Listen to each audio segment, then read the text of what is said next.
What's going on, everybody? My name is Michael Weir, and as a comic book movie fan and just overall nerd, 10 years ago I was excited when they said The Rock was going to play Black Adam in the DC universe. 10 years ago. 10. None of my children were born at that point. And now one of them is about to turn 8, one of them's 6, one of them's 5. My kids weren't even around. They weren't even in the thought process. 10 years ago. That's crazy. But we finally got it. So Black Adam. Let's do the review. You have two paths. You can be the destroyer of this world.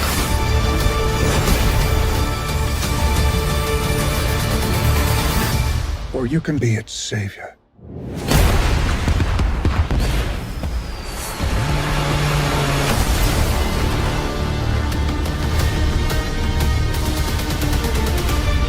And so guys, Black Adam stars Dwayne "The Rock" Johnson as the title character, Black Adam. And like I said in the opening to this video, it's been 10 years, which is like the entire ride of the DCEU at this point. We got to see Henry Cavill come in as Superman, look great, be the best on-screen Superman we've ever had, and then spend a lot of time wondering if we'll ever see him again. We got to see Ben Affleck come in as one of the best on-screen Batmans that we've ever gotten, and then we wondered, will we ever see him again? Then we got to see Robert Pattinson's The Batman earlier this year. And then you've got Ezra Miller's The Flash, and yeah, I'm wearing the Flash shirt, but everything going on with that movie is insane. First of all, we get the announcement that Michael Keaton is coming back as Batman, and I couldn't wait for that to happen. And then you had Ben Affleck's also going to be in the movie, and then Ben Affleck is out as Batman. You're like, damn it, all right, well, at least we'll get Keaton. And then everything going on with Ezra Miller over the last several years, where he's in and out of jail, in and out of court. Now he's facing up to 26 years in prison. Yeah, Ezra won't get that, but you guys get what I'm saying. The DCU has been a crazy ride, but constantly, throughout this crazy ride, known as the DCEU, we have heard in the background, Black Adam is coming.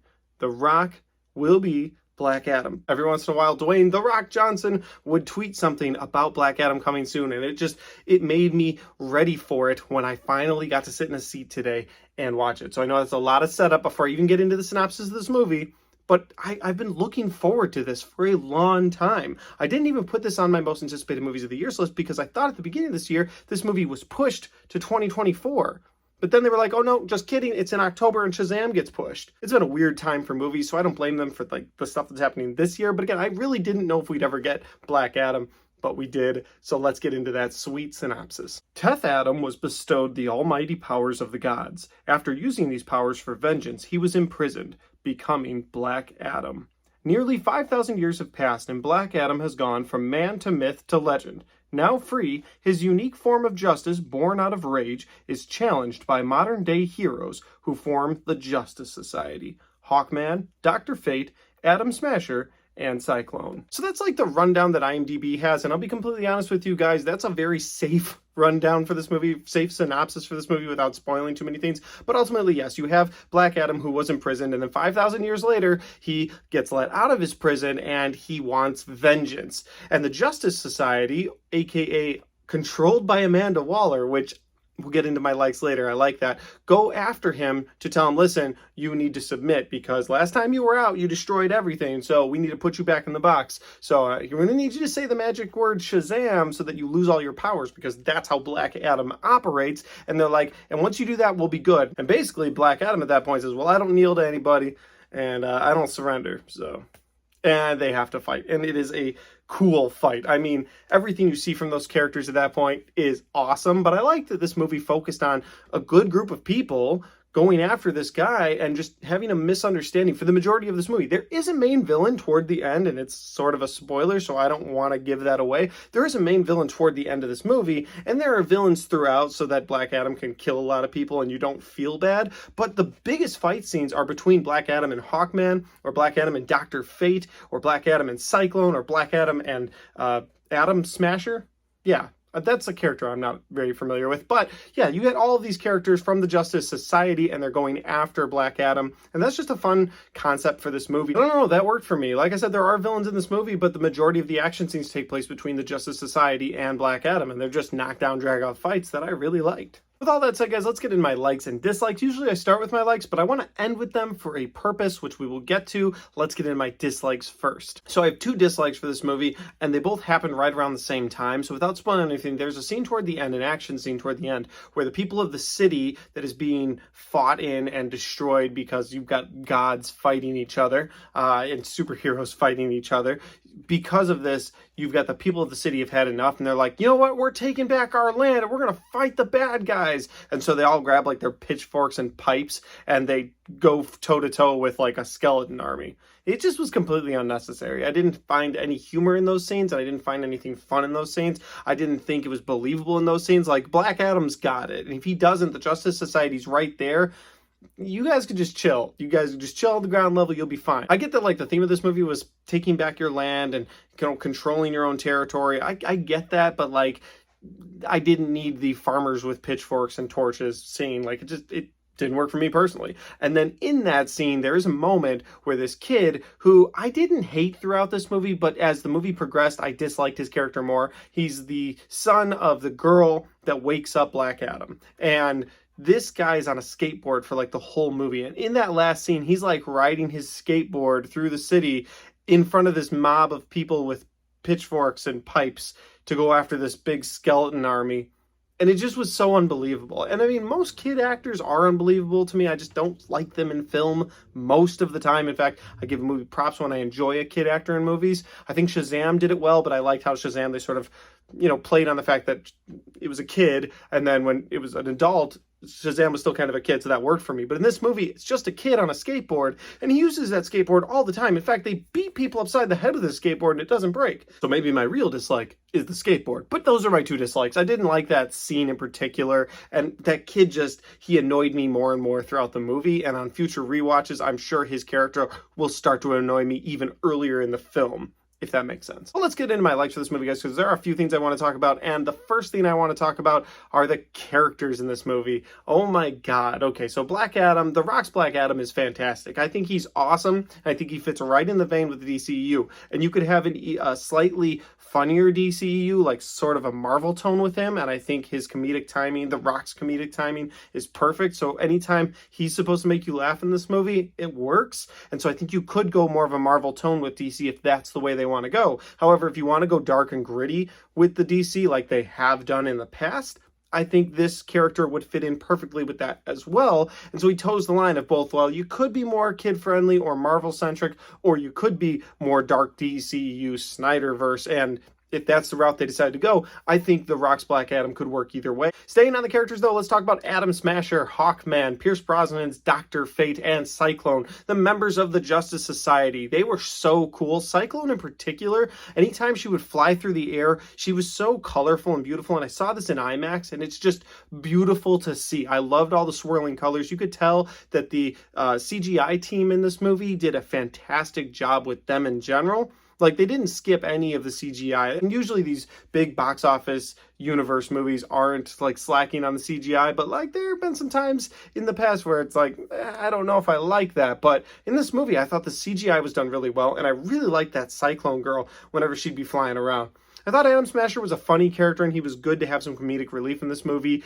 Ultimately, I'm not looking for an Atom Smasher movie, but if he's going to be in more projects down the line, I'm not mad at that. I really loved Hawkman. I'd like to see a little bit more on him. He seemed like a Batman character. Like, I don't know much about Hawkman from the comics, but after seeing him in this movie, I would like to explore that character. If Hawkman ever gets his own movie, or if they decide to do a Justice Society movie, I'm not mad at that. And finally, you've got Pierce Brosnan's Dr. Fate, and I loved him as Dr. Fate. And I know that's basically DC's Doctor Strange, but I'm pretty sure Dr. Fate came first, so I just want to throw that out there. So it wasn't a complete ripoff, but watching him in this movie, you could have put Doctor Strange in that spot and been like, all right, that makes sense. However, I loved, and I do love Doctor Strange in Marvel, but I love Pierce Brosnan's Dr. Fate. I thought he was probably the most interesting character in this movie, and I would love to see a solo movie with Dr. Fate. I really would. Pierce Brosnan's Dr. Fate, I would, if you told me, hey, we're developing it and we're putting it out next year, I might put that in my top 10. I really liked his character in this movie. Finally, one more character we have to talk about is Amanda Waller. So Amanda Waller is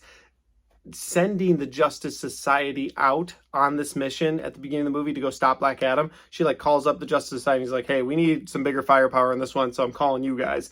And that was really cool because Amanda Waller controls the Suicide Squad. So you got Amanda Waller who's sort of becoming this connective tissue throughout the DCEU, which I really like because she's a villain. Like in the Marvel Cinematic Universe, you have Nick Fury, who's sort of this connective tissue throughout all of at least the first two phases of the MCU. But in this, it's Amanda Waller, and she is a villain. Like, she is a villain, dude. Like, there is no redeeming quality in her. In Suicide Squad, the original Suicide Squad, she straight up shot all the people that were accomplices and knew things. Like, she was a villain, and she controls the Suicide Squad. In the most recent Suicide Squad movie, you had her own people turn on her just so she wouldn't pull the trigger and kill the current Suicide Squad for detouring off of their original mission. Like, her character has some depth in this universe, and then we saw her in Peacemaker, and we know she has a daughter in Peacemaker. So I like that Amanda Waller sort of making her way throughout the entire DCEU. It's cool to have sort of this evil government villain in the background. And two things I'll say about her. First of all, love her character. I think she does a great job. The second thing is I cannot wait for them to kill her in the most gruesome possible way. Like, I really want that to happen. I don't want it to be like her daughter shoots her or something in Peacemaker season 3 finale or something like that. I want like her to have a gruesome death. I want something to like eat her. I want her to finally meet her demise. But also, I kind of love the ride that we're on with her. So the more Amanda Waller, the better. And the longer she sticks it out, just sort of making the fans hate her. I don't know. I just kind of like her character. That's all I'm trying to say. So the last two things I have to say are spoilers, and one of them is a really big spoiler that everyone knows about, but I'm going to throw the spoiler tag up there anyway. Let's talk about these two spoilers for my final 2 likes of the movie. So the first one of these likes comes about halfway through the movie. Black Adam realizes that he is nothing but a destructive, vengeful force, and so he relinquishes his power by saying the word Shazam and turns back into regular Dwayne Johnson, and he's not The Rock's Black Adam, is the best way I can put that.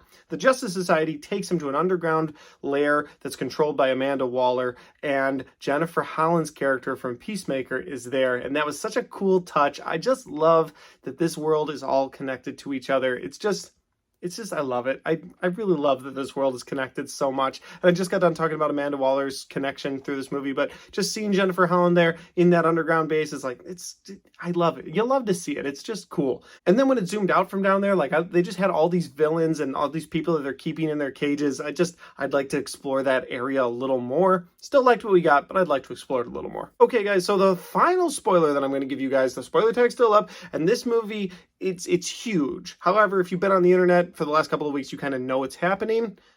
And if you haven't been on the internet for the last couple of weeks and this isn't your sort of thing, then you're not going to care. But either way, it's a huge spoiler. Henry Cavill's Superman is back. And like, I can say that it was pretty much confirmed before I went to the movie, but until my eyeballs saw him on the screen, I wasn't believing anything.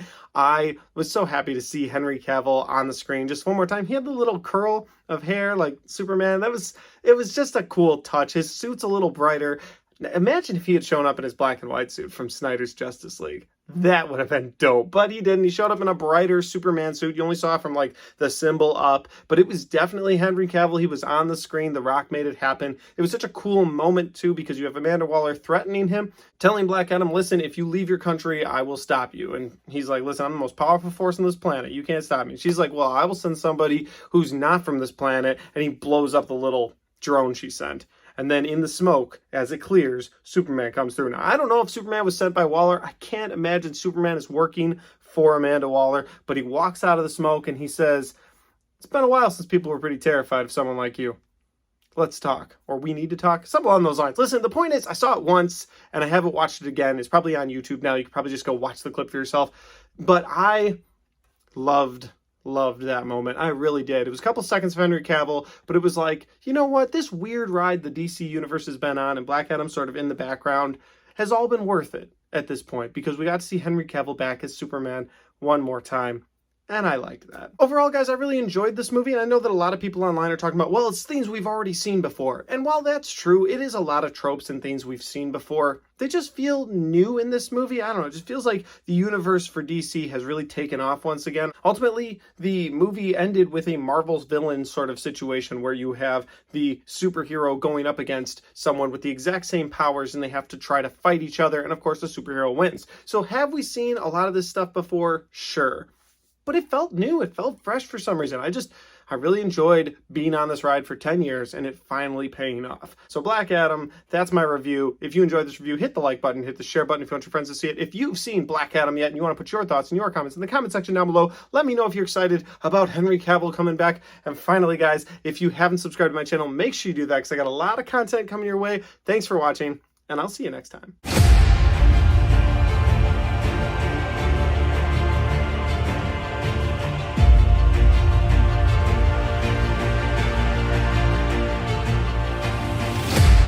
Rock's getting some wine and a dozen roses.